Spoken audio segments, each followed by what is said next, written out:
Will he, in the interests of public safety, follow the lead of France, Denmark, Belgium and others and ban the burqa? Prime Minister.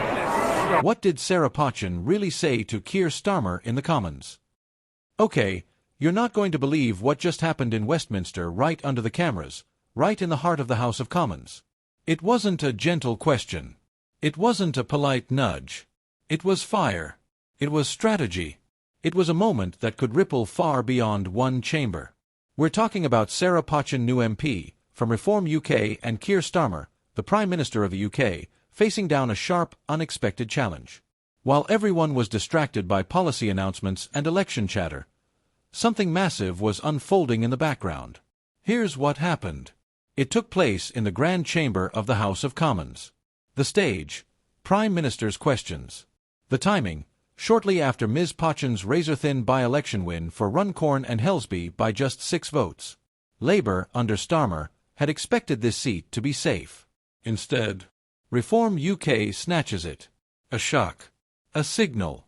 And now Pochin enters the chamber with momentum behind her. So what did she do?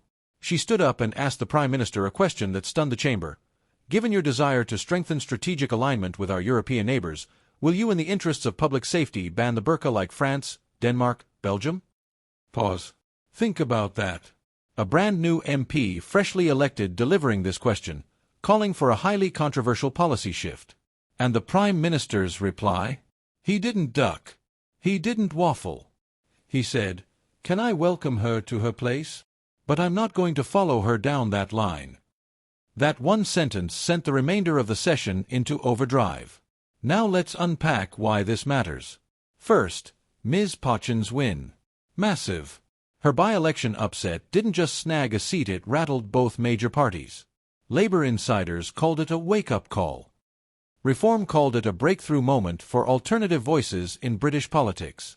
So when Pochin takes to the floor, she's not just making noise, she's signalling that she and her party believe they are rising, that the establishment is vulnerable. Second, the substance of her question. Banning the burqa. That touches on identity, faith, security, migration, integration, all the lightning rods. It's not just policy fare, it's culture war terrain. By asking it, Pochin forced Starmer into a position, either respond with substance or appear evasive. And he chose the tack of refusal. But why now? Because Starmer's government is under pressure. Labour needs to show it's delivering. Its rhetoric on immigration had already shifted. Pochin herself said Labour sounds more like Reform than Reform are. She claimed the electorate knows failure when they see it and that Labour's post-Brexit assurances were not convincing. In short, this isn't just one question, it's a strategic chess move. Pochin laid down a marker. We're here, we're going to challenge you, we're going to pull the narrative. And Starmer answered firmly, but publicly. What are insiders saying? One senior Labour MP, off the record, told a local outlet, "This is going to explode, mark my words." Reform sensed the moment, took it, and now Labour has to rethink or lose more seats. Comments flooded social media. One user tweeted, "This is why we don't trust them anymore, new party, same old fight." Others said, "She's bold. He's tested." A Reform UK source quipped, "We've had enough of the backbench whisperers, now we have a voice in Commons, and it's not running scared." Starmer's inner circle? Circling. Watching. Contemplating how to neutralize this. Because the question may seem narrow, but the implication is broad. The government's credibility on immigration, culture, sovereignty, on the authenticity of its break with the past. If Reform UK's rise is real and this by-election suggests it is, then what we're witnessing isn't just a local upset. It's a political shift. A challenge to the established two-party axis. Pochin's question shows how that shift manifests. Direct, culturally loaded, unapologetic. For Starmer and Labour, the message is loud. You cannot simply govern from the centre and hope votes hold.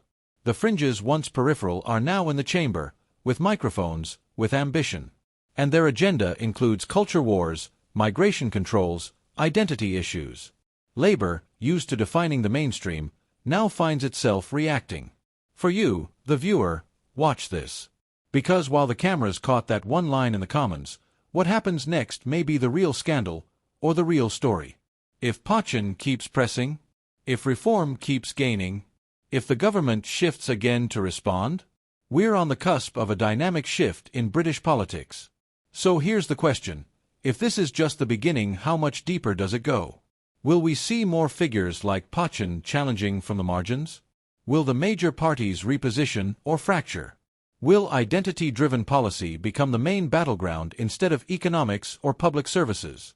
And more immediately, how will Starmer respond? Will he recalibrate his rhetoric, offer stronger policy on immigration, change direction? Or will he dig in his heels and risk further losses? One thing is clear. That moment in the Commons, Pochin's challenge and Starmer's reply, was not a stray shot. It was a headline.